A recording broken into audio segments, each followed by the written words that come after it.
अच्छा देखिए, बिस्मिल्लाहिर्रहमानिर्रहीम। अच्छा देखिए डियर स्टूडेंट, आज की क्लास की तरफ आ जाएं। तो ये इस चैप्टर का जो एंड है अब वो शुरू होने जा रहा है आज की क्लास से।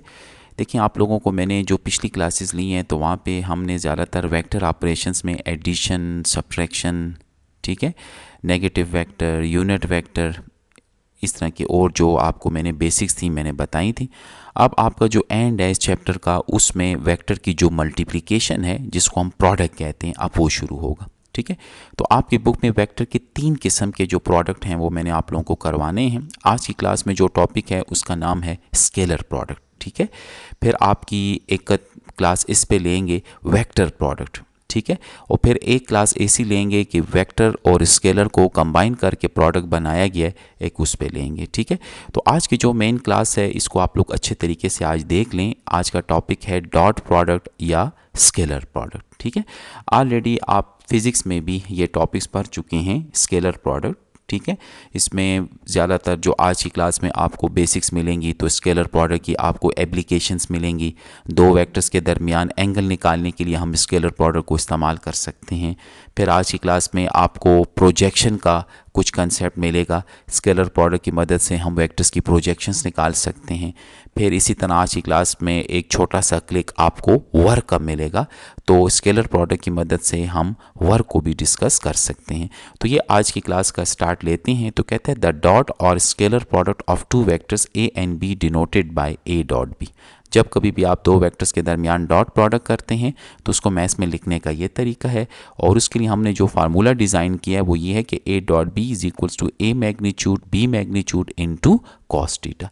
इसमें टीटा क्या है? टीटा आपके पास उन दो वेक्टर्स ए और बी के दरमियान जो एंगल है वो आपके पास टीटा होगा। तो ये उन्होंने शुरू में स्टूडेंट्स को डिफिनीशन दी है कि आप दो वेक्टर के डॉट प्रोडक्ट को किस तरीके से डिफाइन करेंगे। फिर उन्होंने इसके बाद आपको अब साथ साथ प्रैक्टिस पे भी लाएंगे। आपको अगर एक वेक्टर है और उसके आपको कंपोनेंट्स गिवन है x1 i plus y1 j plus z1 के, ये एक वेक्टर a है, और ये एक वेक्टर b है x2 i plus y2 j plus z2 के। अब आपसे कोई ये कहता है इन दो वेक्टर्स का, वेक्टर a और b का डॉट प्रोडक्ट करें, तो उसको देखें लिखने का स्टाइल। पहले आपने वेक्टर ए को लिख लेना है, फिर बीच में डॉट डालें, फिर वेक्टर बी को लिख लें। फिर डॉट प्रोडक्ट करने का जो तरीका है वो ये है कि आई को आई के साथ कर दें, जे को जे के साथ कर दें, और के को के के साथ कर दें। तो ये हो जाएगा x1 x2 प्लस। ठीक है, फिर इसी तरीके से देखें कंपोनेंट वाइज, मतलब जब भी आप दो वेक्टरों का डॉट प्रोडक्ट करते हैं आपने कंपोनेंट वाइज प्रोडक्ट करने। आई को आई के साथ करें, जे को जे के साथ करें, और के को के साथ करें। तो देखिए यहाँ से रिजल्ट आएगा x1 x2 plus y1 y2 plus z1 z2। ये आपके पास दो वेक्टरों का डॉट प्रोडक्ट करने का तरीका है जो आज की क्लास में इस्तेमाल होगा। ये पहले आप लोग अच्छे तरीके से देख लें। फिर उसके बाद कुछ नोट मैंने लिखे हैं, मतलब डॉट प्रोडक्ट की प्रॉपर्टीज स्टूडेंट्स को आनी चाहिए प्रैक्टिस शुरू करने से पहले, कि डॉट प्रोडक्ट जो है वो कमोटेटिव है। ए डॉट बी को हम बी डॉट ए लिख सकते हैं। डॉट प्रोडक्ट जो है वो डिस्ट्रीब्यूटिव लॉ को होल्ड करता है। ठीक है, ये आपकी बुक के कुछ स्कोरिंग पॉइंट्स हैं, ये आपको मालूम होने चाहिए। ठीक है, फिर मैंने इसके ऊपर एक क्वेश्चन लिया है, ये खैर सिलेबस का क्वेश्चन नहीं है लेकिन प्रैक्टिस के लिए आपको एक वेक्टर ए गिवन है, देखें 3i प्लस 4j माइनस के, और एक वेक्टर सी गिवन है, ये आपकी बुक से मैंने क्वेश्चन लिए। अब आपसे कह रहा है कि मुझे इन दो वेक्टरों का डॉट प्रोडक्ट करके बताओ। तो देखें अभी आपको मैंने बताया कंपोनेंट वाइज प्रोडक्ट करें। आई का आई के साथ प्रोडक्ट करें, यहाँ पे आई के साथ 3 है, वहाँ पे आई के साथ 2 है। जे का जे के साथ प्रोडक्ट करें, और के का के साथ प्रोडक्ट करें, मतलब उनके जो कंपोनेंट्स हैं उनका प्रोडक्ट करें, मतलब 3 का 2 के साथ, 4 का 1 के साथ क्योंकि इसका कंपोनेंट 1 है, और -1 का -5 के साथ। बस इसको फिर आप आम तरीके से ओपन कर दें, यहाँ से आखिर में एक रिजल्ट आएगा, वो बेसिकली उन दो वेक्टरों का डॉट प्रोडक्ट होगा। तो ये पेज नंबर 1 में मैंने कोशिश की कि आप लोगों को डॉट प्रोडक्ट की कुछ इंपॉर्टेंस बता दूं, और ये बता दूं कि डॉट प्रोडक्ट्स को आपने परफॉर्म किस तरीके से करना है। अगर आज आप इनके क्वेश्चंस या एग्जांपल या आइंदा आप इनके एमसीक्यूज़ करना चाहते हैं तो डॉट प्रोडक्ट को किस तरीके से परफॉर्म करते हैं। फिर इसी तरीके से आगे जाते जाएँ पेज नंबर 2 की तरफ आ जाएँ, पेज 2। तो इस पे अब आप लोगों को और जो क्वेश्चंस हैं उनकी तरफ लेके आता हूँ। देखें, आपको क्वेश्चन नंबर 2 ये सिलेबस का क्वेश्चन है, लेकिन ये आज की क्लास के साथ नहीं है क्योंकि इसमें डॉट प्रोडक्ट का कंसेप्ट नहीं यूज़ होता, क्योंकि इसमें आप देख रहे हैं इसमें यूनिट वेक्टर का इस्तेमाल हो रहा है। तो खैर आप जाके पहले क्वेश्चन नंबर 2 की जो इंग्लिश है वो बुक में देख लें, इसकी जो स्टोरी है वो देख लें। उसमें उन्होंने आपको 2 वेक्टर्स दिए हुए हैं, एक वेक्टर ए दिया हुआ है, एक वेक्टर बी दिया हुआ है। कहते हैं आप जाएं और a प्लस बी वेक्टर की डायरेक्शन में यूनिट वेक्टर निकालें। तो पहले तो आप जाके a प्लस बी वेक्टर निकालें। आपको वेक्टर एडिशन आती है, i को i के साथ ऐड कर दें, j को j के साथ ऐड कर दें, k को k के साथ ऐड कर दें। तो देखें 2 के साथ 2 ऐड करें, फिर 2 के साथ 1 ऐड करें, फिर -5 के साथ -7 ऐड कर दें, ये वो वेक्टर आ जाएगा। अब इस वेक्टर की डायरेक्शन में आपने यूनिट वेक्टर निकालना है। ये कौन सा वेक्टर आया? ये a प्लस बी वेक्टर आया। तो a प्लस बी वेक्टर में यूनिट वेक्टर किस तरह निकालेंगे कि आप a प्लस बी वाला वेक्टर लिख के a प्लस बी वाले वेक्टर के मैग्नीट्यूड के साथ उसको डिवाइड कर दें, जो लोग यूनिट वेक्टर को समझते हैं। तो आप देख रहे हैं ऊपर मैंने ये वेक्टर इसी तरह लिखा 4i प्लस 3j माइनस 12 के, और इस वेक्टर का मैग्नीट्यूड लें तो i वाले कंपोनेंट का स्क्वायर लें, फिर j वाले कंपोनेंट का स्क्वायर लें, फिर k वाले कंपोनेंट का स्क्वायर लें, और इन सब के सम का फिर बाद में आप स्क्वायर रूट्स ले लें। ये मैग्नीट्यूड निकालने का तरीका है। फिर इसको सॉल्व करें, 4 का स्क्वायर लें, फिर 3 का स्क्वायर लें, फिर -12 का स्क्वायर लें, इनको आपस में ऐड करें, फिर इनके स्क्वायर रूट्स ले लें। तो वहाँ से कुछ स्टेप्स आपके सामने आ गए हैं, ये इसका स्क्वायर रूट आ जाएगा। फिर आप इसको वेक्टर्स में i को अलग कर दें, j को अलग कर दें और k को अलग कर दें। तो ये आपको वो यूनिट वेक्टर मिलेगा जो a प्लस बी वेक्टर की डायरेक्शन में होगा। तो ये चलें ईजी रहा, क्योंकि ये तो तकरीबन कल की जो क्लास थी ये उसके साथ उसका ताल्लुक था।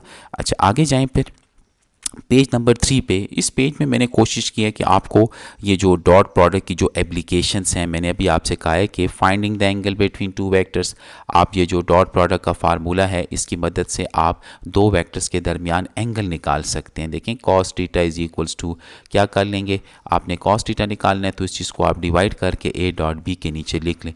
तो जहाँ कहीं भी आइंदा आपको 2 वेक्टर्स के दरमियान एंगल निकालने का कह दें तो आप इस फार्मूले को यूज़ कर सकते हैं। ठीक है, फिर इसी तरीके से याद रखिएगा आगे जाएंगे तो फिर परपेंडिकुलर वेक्टर्स हैं, ये फिर यूज़ होते हैं कि 2 वेक्टर्स जब परपेंडिकुलर हों तो उनका डॉट प्रोडक्ट क्या होता है, 0 होता है। ठीक है, आपकी बुक में ये बताया जा रहा है कि ये जो आपने आज का टॉपिक शुरू किया है जिसका नाम है डॉट प्रोडक्ट, तो डॉट प्रोडक्ट में आपका जो वैल्यू है वो पॉजिटिव भी आ सकती है, नेगेटिव भी आ सकती है, ठीक है, और 0 भी आ सकती है। लेकिन चूंकि 2 वेक्टरों का डॉट प्रोडक्ट हमेशा स्केलर होता है, लेकिन अगर 2 वेक्टरों का डॉट प्रोडक्ट करने से अगर आपके पास 0 आ रहा है तो फिर ये इस चीज़ की गारंटी है कि वो दोनों वेक्टर्स आपस में क्या हैं, देखिए मैंने लिखा हुआ है a और b वेक्टर क्या है, परपेंडिकुलर है। तो ये भी चले आपकी अप्लाइड एप्लीकेशंस हैं कि आपकी बुक में बताया जा रहा है कि आप स्टूडेंट्स को बताएं कि ये जो डॉट प्रोडक्ट है इसकी क्या एप्लीकेशंस है। इसी तरह वर्क का एक छोटा सा क्लिक आपकी बुक में बताया गया है। अगर आप वर्क को परफॉर्म करते हैं तो फिर उसके के work is perform when a constant force f is used to move an object a certain distance. For example ये आपके पास एक ऑब्जेक्ट है, इसके ऊपर ये फोर्स लग रही है, ठीक है, ये फोर्स लग रही है और इस साइड पे इसका जो डिस्टेंस है, डिस्प्लेसमेंट है, वो इस साइड पे कवर हो रहा है। ठीक है, अब वो आपसे ये कहना चाहते हैं कि आप वर्क बताएं कि वर्क कितना परफॉर्म हुआ है। तो उसके लिए फिर ये होगा कि वर्क का तरीका ये है। ठीक है, आज की क्लास में हम इसको भी डिस्कस करेंगे, प्रोजेक्शन की तरफ आएंगे। तो आपने क्या करना है, आपने ये जो आपको वेक्टर f नज़र आ रहा है, ठीक है, आपने इस वेक्टर f का प्रोजेक्शन निकालना है किस वेक्टर की डायरेक्शन में, डी वेक्टर की डायरेक्शन में। देखिए projection of f onto D, तो वो अभी आज मैं आपको इसकी प्रूफ बताऊंगा। इस वेक्टर की जो प्रोजेक्शन है इस वेक्टर के अलॉन्ग वो इक्वल होगी f का मैग्नीट्यूड इनटू cos थीटा। ये अभी आज हम कुछ देर के बाद आज की क्लास में हम इसकी प्रूफ करेंगे। ठीक है, और इसको फिर आप मल्टीप्लाई कर दें, ये जो प्रोजेक्शन वाला रिजल्ट आया इसको आप मल्टीप्लाई कर दें d के मैग्नीट्यूड के साथ। तो इसको फिर आप लिख सकते हैं f का मैग्नीट्यूड फिर d का मैग्नीट्यूड एंड cos थीटा, और इस चीज़ को आप बंद करके लिख सकते हैं अकॉर्डिंग टू डिफिनीशन। ठीक है, आप इसको लिख सकते हैं क्या, f डॉट डी। तो ये भी एक छोटा सा क्लिक आपकी बुक में है कि वर्क का जो कंसेप्ट है उसकी स्टडी के लिए हम जो आइडिया यूज़ कर रहे हैं प्रोजेक्शन का, उसमें भी हम डॉट प्रोडक्ट को इस्तेमाल कर सकते हैं। ठीक है, फिर इसी तरीके से आगे जाएंगे। पेज 4 पे आ जाएं। अब साथ साथ इस पे मैंने आपको कुछ क्वेश्चंस दिए हैं। ये क्वेश्चन नंबर 3 की तरफ आएँ। ये भी आपके सिलेबस का क्वेश्चन है। इसका सेकंड पार्ट आपने करना है। आपको एक वेक्टर ए गिवन है, बुक से देख लीजिएगा। आपको एक वेक्टर बी गिवन है और क्वेश्चन आया है कि आप इन दो वेक्टर्स के दरमियान, ये जो आपने दो वेक्टर्स लिए हैं, इनके दरमियान हमें एंगल निकाल के बताएं।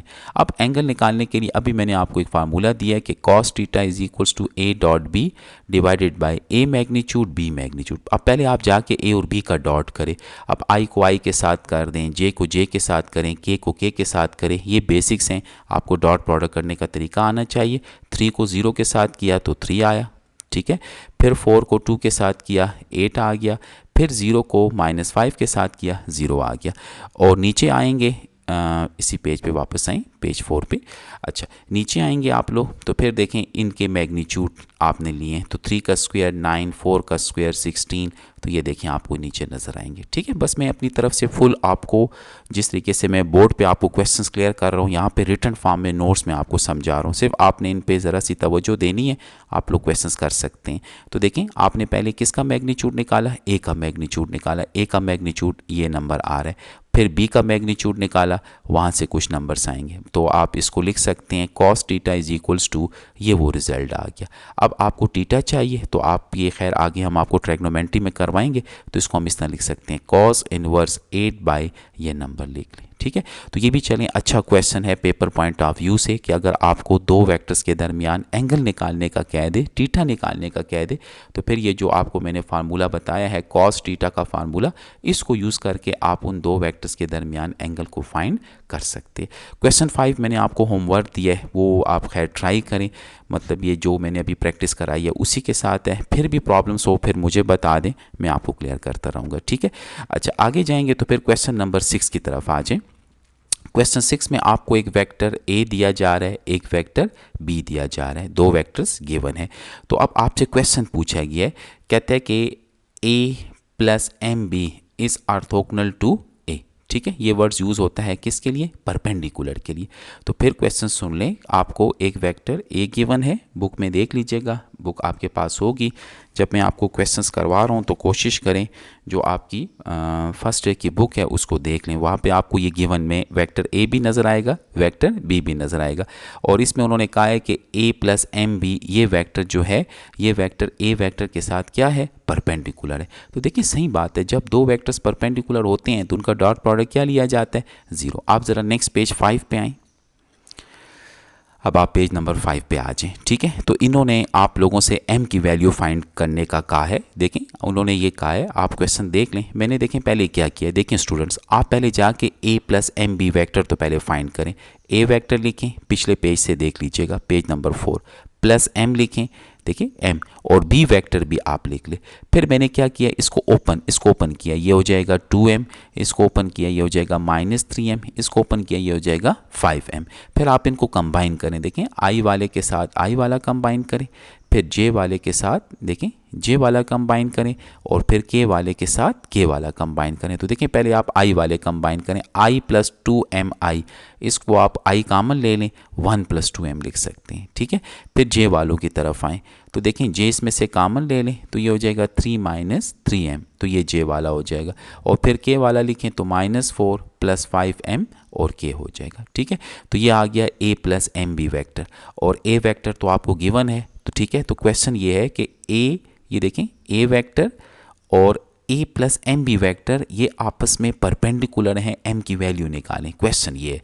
तो मेरे स्टूडेंट ने क्या करना है, a वैक्टर आपको क्वेश्चन में गिवन था, a plus M B vector इन्होंने खुद फाइंड किया। अब a और a plus M b vectors का आप डॉट प्रोडक्ट कर दें, ठीक है। तो अब आपको पता है दो वेक्टरों का डॉट प्रोडक्ट आपने करना है, तो पहले आपने a वेक्टर लिख लिया है, फिर आपने a plus M B vector लिख लिया है। डॉट करने का क्या तरीका है, कंपोनेंट वाइज आप इनका प्रोडक्ट करें। ये देखें, इस i को इस i के साथ करें, इस j को इस j के साथ करें, और इस k को इस k के साथ करें। तो बताएं i को इसके साथ जब करेंगे तो 1 प्लस 2m आएगा।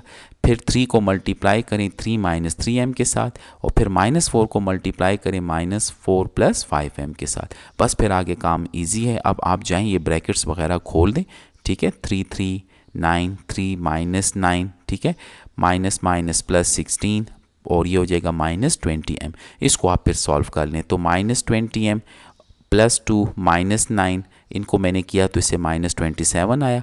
और फिर जो नंबर्स हैं 16 + 9 प्लस ये जो नंबर्स हैं आपके पास 16 + 9 + 1 इससे 27 आ गया। m फाइंड करना है, +27 को वहाँ भेज दें, ये उधर जाके -27 हो जाएगा। ठीक है, और फिर -27 पे दोनों साइडों पे डिवाइड कर दें तो आपके पास m की वैल्यू आ जाएगी। ठीक है, तो चलें ये भी अच्छा क्वेश्चन था कि a वेक्टर और a + mb वेक्टर आपस में परपेंडिकुलर हैं तो m की वैल्यू क्या आएगी। इस पे भी आपको मैंने रिटर्न फॉर्म दे दी है, अब आप इस पे भी अपनी प्रैक्टिस करते जाएं। ठीक है, फिर क्वेश्चन नंबर 7 जो है ये फिर मैंने आपको होमवर्क दिया है कि आपको एक वेक्टर a गिवन है, एक वेक्टर b गिवन है। तो खैर अभी मैंने नेक्स्ट पेज पे ये प्रूफ्स की हैं। Projection of a on b निकालने का जो फार्मूला है, अच्छा ये पेज पे वापस आ जाए, पेज नंबर 5 पे। तो projection of a on b निकालने का फार्मूला है a.b डिवाइडेड बाय b का मैग्नीट्यूड। ये अभी आपको मैं नेक्स्ट पेज पे ड्राइव करके दे देता हूँ। और इसी तरह फिर projection of b on a निकालने का फार्मूला है a.b डिवाइडेड बाय a का मैग्नीट्यूड। ठीक है, तो अब मेरे स्टूडेंट्स नेक्स्ट पेज पे आ जाएं, पेज नंबर 6 पे आ जाएं। तो वहाँ पे मैंने कोशिश की है आपको ये बता दिया कि ये projection of one vector on another इसका क्या मतलब है। ठीक है, तो ये डायग्राम में आप देख सकते हैं, ये आपके पास एक वेक्टर a है, ये आपके पास एक वेक्टर b है। तो कहते हैं let a and b be two vectors and theta be the angle between them. ठीक है, अब हम चाहते हैं कि हम इस वेक्टर ए सी की मीन, ये जो आपको वेक्टर a जो नज़र आ रहा है, ये जो वेक्टर a नज़र आ रहा है मीन ओ ए वेक्टर, ये जो वेक्टर a नज़र आ रहा है, आप इस वेक्टर a की प्रोजेक्शन देखना चाहते हैं एलॉन्ग क्या b देखना चाहते हैं। तो फिर देखिए हमने यहाँ पे एक राइट एंगल ट्रायंगल बनाई है। इस पॉइंट से आप नीचे वो जो वेक्टर b नज़र आ रहा है उस पर आप एक परपेंडिकुलर ड्रॉप कर लें तो अब आपके पास एक राइट एंगल ट्रायंगल जो है वो आपके सामने बन जाएगी, क्योंकि हम ओ सी को निकालना चाहते हैं। इसको हम लोग फिर प्रोजेक्शन कहते हैं। देखिए मैंने यहाँ लिखा होगा AC is perpendicular to OB, then OC is called projection of A on B। तो फिर हमने देखें वो राइट एंगल ट्रायंगल यूज़ किया है OCA। ठीक है, अब मेरे स्टूडेंट्स को चाहिए OC चाहिए। तो देखिए हमने cos थीटा को यूज़ किया है, क्योंकि आपको पता है ये बेस है और हाइपोटेन्यूज की वैल्यू हमारे पास है। तो आपको छोटी क्लासेस में आप ट्रिग्नोमेट्री करके आए हैं, cos theta is define as base divided by hypotenuse. फिर आपने OC को साइड पे कर दें, OA को वहाँ मल्टीप्लाई कर दें। ठीक है, फिर आपको पता है OA वेक्टर जो है वो तो A वेक्टर की इक्वल है और cos थीटा। अभी हमने आपको डिस्कस किया कि cos थीटा इक्वल होता है किसके, A.B divided by A magnitude B magnitude. तो A मैग्नीट्यूड और A मैग्नीट्यूड को कैंसिल कर दें तो ये लें वो पिछले पेज का जो फार्मूला था, पेज नंबर 5 का एंड, के projection of A on B equal होता है A.B बाय B मैग्नीट्यूड। फिर उन्होंने कहा सिमिलरली अगर आप projection of B on A निकालना चाहते हैं, ये पेजेस पे वापस आ जाएं ज़रा, ये पेज नंबर आपका जो चल रहा था 6 उस पर वापस आ जाएं। तो फिर आखिर में उन्होंने कहा है कि projection of B on A जो है वो आपके पास किसके इक्वल होगा, पेज नंबर 6 पे आ जाएं, वो इक्वल हो जाएगा A.B डिवाइडेड बाय A का मैग्नीट्यूड। ठीक है, पेज 6 पे आ जाएं। तो चलें यहाँ तक कुछ ना कुछ डिस्कशंस हो गई कि आप एक वेक्टर की दूसरे वेक्टर के एलॉन्ग जो प्रोजेक्शन है वो आप किस तरह निकालेंगे। प्रोजेक्शन दो आपको फार्मूले बताए हैं, projection of B on A उसके लिए ये फार्मूला स्टूडेंट्स यूज़ करेंगे और projection of A on B के लिए ये फार्मूला यूज़ करेंगे। वो फिर आपको जो मैंने पिछले पेज पे होमवर्क दिया हुआ है पेज नंबर 5, ये जो क्वेश्चन नंबर 7 है, ये फिर आप लोगों ने इस तरीके से ट्राई करने। ठीक है स्टूडेंट्स, चलें अब साथ साथ आगे चलते हैं, पेज नंबर 6 पेज नंबर 7 पे आ जाएं। ठीक है, अच्छा फिर ये भी एक अच्छा टॉपिक है डायरेक्शन कोसाइंस। ठीक है, देखिए अगर आपके पास ये सामने आप देख सकते हैं, मैंने आपके सामने एक space x axis, y axis, z axis, ये आपके पास 3 एक्सिस हैं, म्यूचुअली परपेंडिकुलर होते हैं। और आप देख रहे हैं यहाँ पे मैंने स्पेस में एक पॉइंट P लिया हुआ है, तो अब उसके कोऑर्डिनेट्स हैं x, y और z। अब इस ओरिजिन को और इस पॉइंट को मिला दिया तो आपके सामने OP एक वेक्टर बन गया। ठीक है, जिसके कोऑर्डिनेट्स होंगे xi plus yj plus z के इन 3 स्पेस। अब आप देख रहे हैं कि इस वेक्टर का x एक्सिस के साथ एंगल है, ठीक ठीक है, इस वेक्टर का वाई एक्सिस के साथ एंगल है और इस वेक्टर ओ पी का जेड एक्सिस के साथ भी एंगल है। तो इनके जो एंगल्स हैं, एक्स एक्सिस के साथ जो एंगल है इसको हम अल्फ़ा कहते हैं, ठीक है, वाई एक्सिस के साथ जो एंगल है इसको हम लोग बीटा कहते हैं और जेड एक्सिस के साथ जो एंगल है इसको हम लोग गैमा कहते हैं। तो ये याद रखना है कि ये जो तीन एंगल्स हैं alpha, beta and gamma are called direction angles of O P. इसको आपने डायरेक्शन एंगल्स कहना है। और अगर आप इन एंगल्स के कोसाइन ले लेते हैं, cos alpha, cos beta, cos gamma, देखिए नाम से ज़ाहिर है डायरेक्शन कोसाइन, इनको फिर हम लोग डायरेक्शन कोसाइंस कहते हैं। अब कॉस अल्फ़ा निकालने का फार्मूला जो है वो ये है कि आपने वेक्टर का जो एक्स कंपोनेंट है उसको आर के मैग्नीट्यूड पे डिवाइड करना है, ठीक है। यहाँ से राइट एंगल ट्रायंगल बनती हैं जो भी मैंने आपको प्रोजेक्शन में बताई थी। फिर इसी तरीके से कॉस बीटा जो होगा फिर वो इक्वल होगा वाई बाय आर के मैग्नीट्यूड के, ठीक है। और इसी तरह कॉस गैमा जो है वो इक्वल होगा जेड बाई आर का मैग्नीट्यूड। तो ये सामने मैंने लिखा है कि ये जो नंबर्स हैं cos alpha, cos beta and cos gamma, इनको हम लोग वेक्टर आर के क्या कहेंगे, डायरेक्शन कोसाइंस कहेंगे। फिर ये एक बड़ा इंपॉर्टेंट एक थ्योरम है, आपको शायद बोर्ड की एमसीक्यूज़ में आ जाए, cos square alpha plus cos square beta plus cos square gamma हमेशा किसके इक्वल होता है, 1 होता है। यानी कि अगर आप एक वेक्टर के डायरेक्शन को साइंस निकालते हैं तो वो खामखा इस कंडीशन को ज़रूर पूरा करेंगे। फिर हमारे आगे ऐसे मैथ्स हैं कि उसमें कॉस अल्फ़ा को, कॉस बीटा को, कॉस गैमा को हमने स्पेशल नेम दिए हुए हैं। कॉस अल्फ़ा को हम लोग एल के साथ डिनोट करते हैं, ठीक है, कॉस बीटा को हम लोग एम के साथ डिनोट करते हैं और कॉस गैमा को हम लोग एन के साथ डिनोट करते हैं। तो इसको हम इस तरह भी लिख सकते हैं, l square plus m square plus n square equals to 1। तो ये खैर आपकी जो बोर्ड की एमसीक्यूज़ होंगी या आप आइंदा एंट्री टेस्टों के लिए जो अप्लाई करेंगे उसके लिए फिर ये जो मैंने आपको रिजल्ट्स बताए हैं इनको आप लोग अच्छे तरीके से देख लें। ये जो नोट का रिजल्ट है ये देख लें। अच्छा, अब साथ साथ आपको क्वेश्चंस भी बताते जाएंगे। स्मार्ट सिलेबस का क्वेश्चन नंबर 8 है, आपको एक वेक्टर गिवन है और कहता है ये बताएं इस वेक्टर का वाई एक्सिस के साथ क्या एंगल है। अब जिन लोगों ने अभी ये स्टडी करके आए हैं तो आपको पता है कि ये वेक्टर है, तो इस वेक्टर का जो वाई एक्सिस के साथ एंगल है उसको हम क्या कहते हैं, उसको हम लोग बीटा कहते हैं। अब आपके सामने है कॉस बीटा निकालने का फार्मूला है वाई बाय आर मैग्नीट्यूड। तो ये देखें cos beta is equals to y by r magnitude. अब वाई को तो आप समझते हैं, वाई मीन जो जे का कंपोनेंट है वो 1 है, तो देखें इसकी जहाँ मैंने 1 लिख दिया, ठीक है। और मेरे स्टूडेंट्स को पता है आर का मतलब वो तो मैग्नीट्यूड है वेक्टर का, तो आपने जाके उस वेक्टर का मैग्नीट्यूड लेना है। आई वाले कंपोनेंट का स्क्वायर लें, फिर जे वाले कंपोनेंट का स्क्वायर लें, ठीक है, फिर के वाले कंपोनेंट का स्क्वायर लें और फिर उसका आप लोग स्क्वायर रूट ले लें। तो यहाँ से आप लोग सॉल्व करेंगे तो कॉस बीटा की वैल्यू आ जाएगी, किसकी इक्वल आ जाएगी, 1/2 के, ठीक है। तो उसने एंगल आपसे नहीं पूछा, बस वो ये कह रहा है कि मुझे कोसाइन की वैल्यू बता दे, वो आप लोग बता सकते हैं, ठीक है। तो इसी तरीके से अब जो आगे नेक्स्ट पेज है पेज नंबर 8, अब इसकी तरफ आ जाएं तो इसमें आपको क्वेश्चन नंबर 10 फिर सिलेबस में दिया गया था, ठीक है। आपको एक वेक्टर एफ गिवन है, ठीक है, मतलब ये कोई फोर्स है, ठीक है। एक बॉडी जो है वो पॉइंट ए पे थी और आपने वो फोर्स लगाई है तो वो पॉइंट बी पे चली गई। अब ए के कोऑर्डिनेट्स आपको गिवन है -2, 1 और 2 और बी के कोऑर्डिनेट्स भी आपको गिवन है, ठीक है। अब आपने क्या करना है, आपको पता है कि बॉडी ने डिस्प्लेसमेंट लिया है ए बी वेक्टर जो है वो डी के इक्वल है। तो फिर आपको इस चैप्टर में मैंने बताया था कि अगर आपको दो पॉइंट्स गिवन हो तो आप वेक्टर इस तरह निकालेंगे, x2 - x1 unit vector i, y2 - y1 unit vector j, z2 - z1 unit vector k। इसमें आपने सारी पुटिंग्स करनी है, x2 - x1 तो 5 में से माइनस करें -2 तो देखें ये 7 हो जाएगा, ठीक है। फिर 0 में से 1 माइनस करें तो ये आपके पास -1 हो जाएगा और फिर 3 में से 2 को माइनस करें तो वो 1 हो जाएगा। तो ये फिर आपके पास जो d है उसकी वैल्यू आपके सामने आ जाएगी। फिर आपको पता है वर्क निकालने का फार्मूला है फोर्स और डी का डॉट प्रोडक्ट कर दें, ठीक है। तो फोर्स आपको सर ने दिया होगा, क्वेश्चन आप देख लें, डी वेक्टर अभी आपने खुद फाइंड किए। फिर आज की क्लास की टीचिंग चल रही थी, पूरी आज की जो आपकी टीचिंग चल रही है वो मैंने डॉट प्रोडक्ट पे लगाई है कि डॉट प्रोडक्ट करने का क्या तरीका है, आई को आई के कंपोनेंट के साथ, जे को जे के कंपोनेंट के साथ, के को के कंपोनेंट्स के साथ। बस इसको फिर आप लोग ओपन कर लें, 2 को 7 के साथ करें, 3 को -1 के साथ करें, फिर 1 को 1 के साथ कर लें तो ये हो जाएगा 14, ये हो जाएगा -3 और +1। तो इसको सॉल्व कर दें तो आपके पास आंसर आ जाएगा 12 यूनिट्स, ये इसका आंसर हो जाएगा, ठीक है। तो आज की जो क्लास है वो डॉट प्रोडक्ट के ऊपर आपके साथ डिस्कशंस की हैं। तो फिर इंशाल्लाह आप लोग इसको अच्छे तरीके से देख लें, जो होमवर्क मैंने दिए हैं वो भी देख लें, ताकि फिर इसमें कोई इश्यूज़ हों तो साथ साथ क्लियर करते जाएं। ठीक है स्टूडेंट्स।